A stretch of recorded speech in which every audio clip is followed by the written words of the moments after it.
Good morning. It's Ben, and I wanted to respond to this video. It was actually posted by us fellas. It's Pura Nero, but it's Atheist Experience, Matt Dillahunty, and those guys. I think they're from Texas. But anyway, they had a caller who was saying, you know, atheists have faith just like theists have faith, and I wanted to say a couple things. First thing I wanted to say was that, gosh, wow, I was feeling it for Matt Dillahunty. That is his name, is it not? I believe so. Forgive me. Yeah, it is. Anyway, and he really, you know, had to work hard on this one, like really work with this guy. You know, and I want to say that, you know, of all the things I disagree with Matt Dillahunty, probably on a jillion things. I mean, I'm a Christian, but I agree that for all practical reasons, if there's no good reason to believe in something, that you should act like it's not true, even though you don't 100% know it's not true.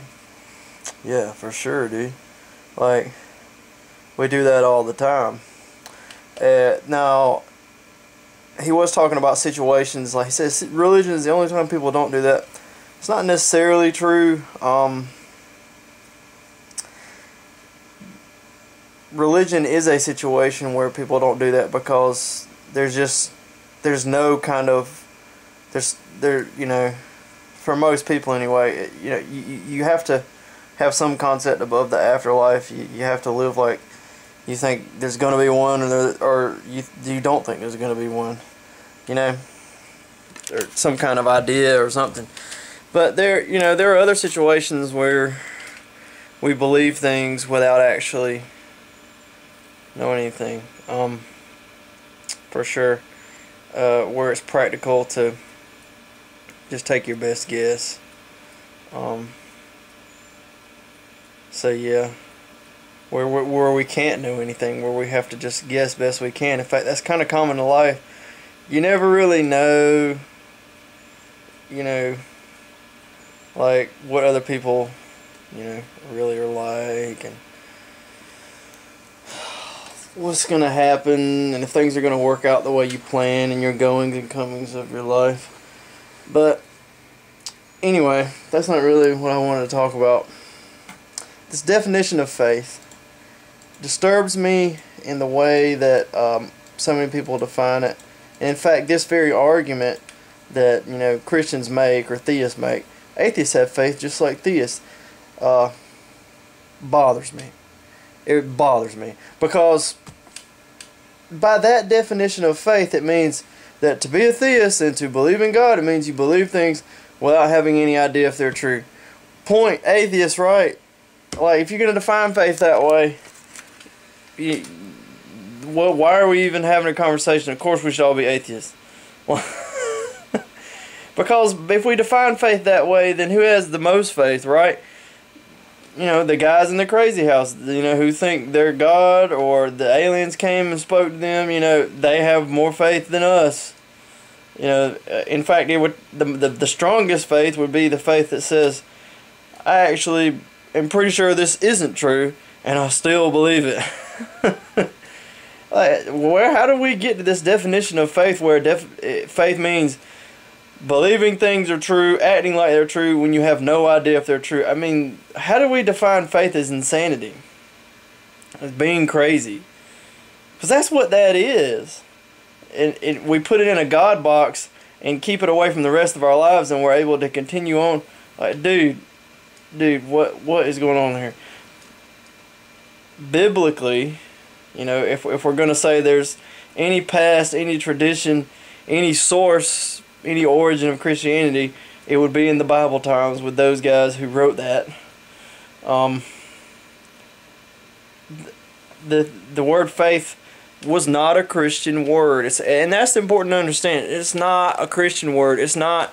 They used Greek words and wrote a New Testament in Greek, and there was an argument that said, you know, you shouldn't do that. You shouldn't take, you know, Greek words and like use the word theos, the Greek word for God. How dare you? That this is a word they use for their gods that are petty and cruel, and, you know, have affairs with humans when their goddess wives are cheating on them and stuff, and in fact they're glorified for doing this. And, you know, Zeus decided to come down and just take Ganymede up and scrump him, and then a big war.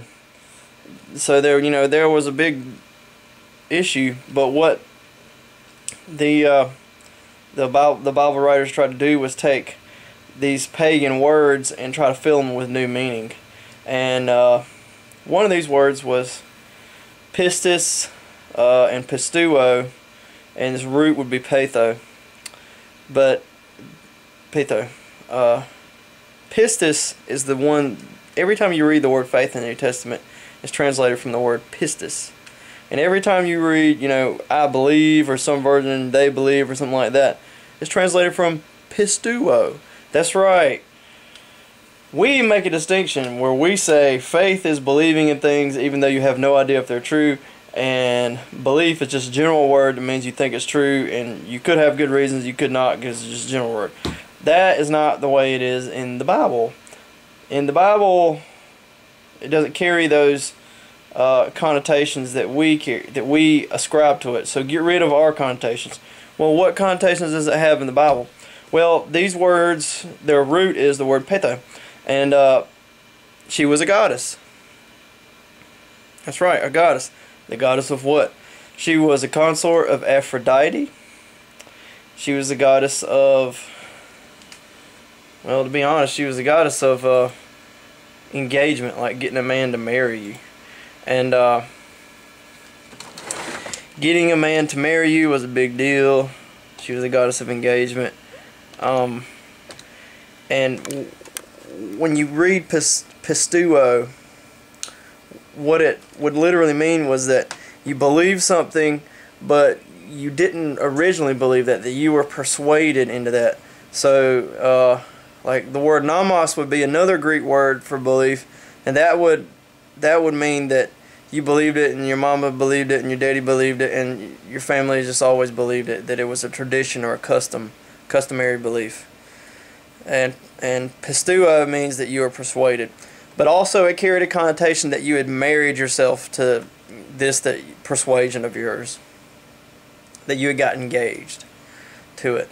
And it was, you know, it didn't just refer to getting married, you know, but that, you know, I've been pistuoed or whatever. And the interesting thing is, we read, I'll just look at this, in Hebrews 11:1 it says, now faith is the assurance of things hoped for, the conviction of things not seen. And in our modern mindset, when we define faith the way we define it, and with the connotations we want, we say, aha, that means that verse clearly tells us that faith is believing in things that you don't actually know are true. And that is breaking one of, you know, if you interpret the text that way, you're breaking one of the most fundamental rules of the interpretation of ancient texts, which means you have to figure out what it meant to the people it was written to then, and then you figure out what it means to you today. And the problem is that, look at that, this verse, like, we've just forced our concept of faith in God onto this verse. And in fact, we've forgotten that the word faith there, which sounds so Christian to us, was a term of Greek mythology and pagan gods. And so what the writer is probably trying to do is to take this word that refers to a pagan goddess of seducing a man to marry you, and he's trying to fill it with new meaning. The assurance of things hoped for, the conviction of things not seen. You see, for them, you know, the word pistuo and pistis would have referred back to this idea of being seduced by a woman to marry. It was all about the visual. And he's just saying, for us, our faith is in God. By faith we understand the universe was created by the Word of God, so that what was seen was made out of things that are visible. Was not made out of things that are visible. And then he goes to all these examples of faith. And the point was that their faith was in God. They could not see who was not. It was not a visual, like, I want to marry her kind of thing. And assurance of things hoped for, that, you know, that you're hoping for something in the future. But it does not mean that you don't actually know what you're, you have no reason to believe it. That is a modern definition of faith, based on modern circumstances and things. So there's that. And then the final thing I wanted to say was that I wasn't sure what Matt Dillahunty was saying, but it sounded like he was toying with the idea that, it doesn't matter if you know things for sure. All that matters is what's practical. I don't know. But for the sake of argument, just so I can get this out there,